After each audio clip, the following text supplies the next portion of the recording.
Welcome to the Deep Dive.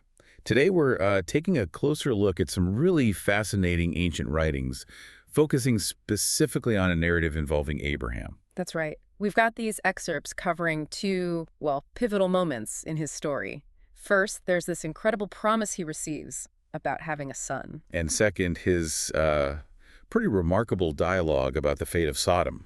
Quite the contrast, really. Definitely. So we'll be diving into those. Exactly. We're going to explore themes like divine promises, hospitality, doubt, justice, even negotiation. Our mission here is to unpack the core ideas, maybe some surprising details too, to give you a clearer picture of these moments and why they still resonate. Okay. So where should we start? The promise. Let's start there, the promise of a son. So the scene is set near the oak grove of Mamre. It's hot, middle of the day, Abraham's by his tent. And then these three men just appear. What's striking right away is Abraham's reaction. It's immediate and it's elaborate hospitality. It really is. He doesn't just wait for them. He runs to meet them, bows low, insists they rest, wash their feet, have something to eat. It's quite the welcome. And the specifics really tell a story, don't they? He gets Sarah involved, asking for 3 large measures of the best flour for bread. I mean, that's a lot of flour. It is. It suggests a proper feast, not just a quick snack. Yeah.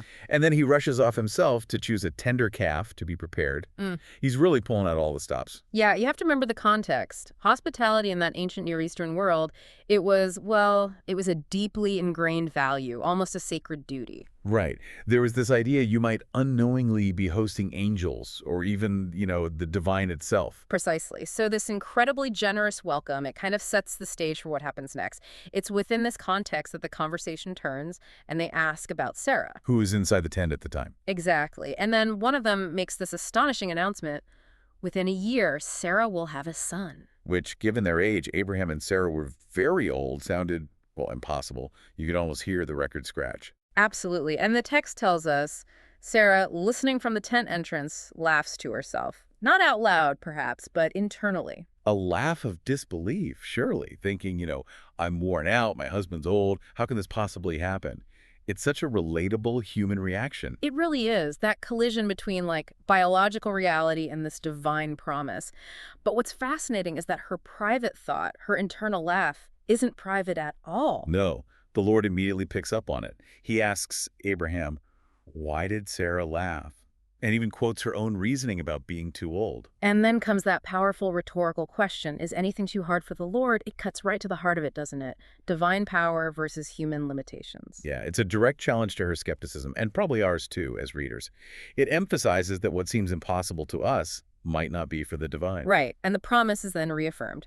I will surely return to you about this time next year, and Sarah, your wife, will have a son. Even after Sarah, perhaps out of fear, denies laughing. I did not laugh, she says. But the response is simple and direct. No, but you did laugh. There's no condemnation, just a statement of fact. It highlights this tension, the surprise of the promise and that very natural human disbelief. Okay, so that's the promise. Now, the narrative shifts, doesn't it? The men get up to leave. Yes, they head towards Sodom, and Abraham actually walks with them part of the way to see them off. It's another act of respect, maybe? Could be.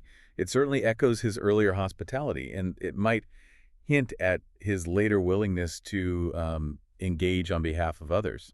That's an interesting point, because then we get this fascinating moment where the Lord seems to deliberate internally. Should he tell Abraham what he's about to do? Yeah, and the reason given is quite profound. It's because Abraham is destined to become this great and mighty nation, and through him all the nations of the earth will be blessed. And crucially, because God knows Abraham will guide his family in righteousness and justice. It suggests a special relationship, a purpose. It explains why Abraham specifically is brought into the divine council here. It's not just random. Right. And so the Lord does reveal his plan. He shares the reason for this journey towards Sodom and Gomorrah. The outcry against them is great. Their sin is very great. And interestingly, there's this element of investigation mentioned. I will go down and see if what they have done is as bad as the outcry that has reached me. If not, I will know. It adds this layer of divine due process almost. Seeking confirmation before acting, which sets the stage perfectly for Abraham's next move. He doesn't just accept this. He steps forward. Boldly. He approaches the Lord and starts this incredible dialogue. His first question is just stunningly direct. will you sweep away the righteous with the wicked? It's a fundamental question of justice, isn't it? Challenging the idea of collective punishment if innocent people are present. Absolutely. And he presses the point, appealing directly to God's own character. Far be it from you. Shall not the judge of all the earth do right? Wow. I mean, Right. that's a human holding the divine accountable to a standard of justice. It's quite a moment. It really is. And it kicks off this negotiation. It feels almost like haggling, but the stakes couldn't be higher. He starts at 50. What if there are 50 righteous people in the city? Will you still sweep it away and not spare it for the 50 righteous? And the Lord agrees. If I find 50 righteous within the city of Sodom, I will spare the whole place for their sake. But Abraham doesn't stop there. That's what's amazing. He keeps going, very respectfully, but persistently. What if the number of the righteous is 5 less than 50? 45. And the Lord agrees again. Then 40. Agreed. Then 30. Still agreed. Then 20. Agreed even then. And finally, he pushes one last time, almost apologetically, down to 10. What if only 10 are found there? And the Lord's final response is, for the sake of 10, I will not destroy it. Each time the concession is made for the sake of those few righteous. It shows Abraham's deep concern, maybe even a desperate hope, that there must be some good there. And it shows a divine willingness to listen, to engage with this plea for justice and mercy. Exactly. It's not just a top-down decree, it's a dialogue, a negotiation. And after that final agreement about the 10, the conversation ends. The Lord goes on his way, and Abraham returns home. Leaving us and Abraham with the outcome still hanging in the balance. So, wrapping this up, what are the core insights we can pull from these two episodes? Well, you have this incredible contrast. In the first part, it's about divine power meeting human limits, and frankly, human skepticism. That promise seems impossible, yet it's declared absolute. Right, that tension between what we think is possible and what the divine declares. Then in the second part with Sodom, the focus shifts. It becomes about justice, mercy, and the power of, well, intercession. Abraham actually steps in and argues and negotiates based on a moral principle.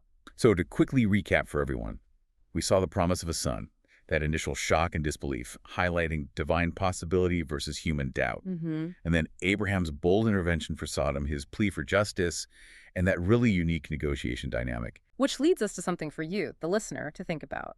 Consider this balance we see here between divine plans or decrees and human agency, human arguments. Yeah, what does this interaction between Abraham and the divine suggest about our role, humanity's role, when facing, judgment or difficult outcomes? And how do these ancient ideas about justice, about mercy, about speaking up or intervening, how do they echo or maybe even challenge our own ways of thinking about these things today? Something to definitely mull over.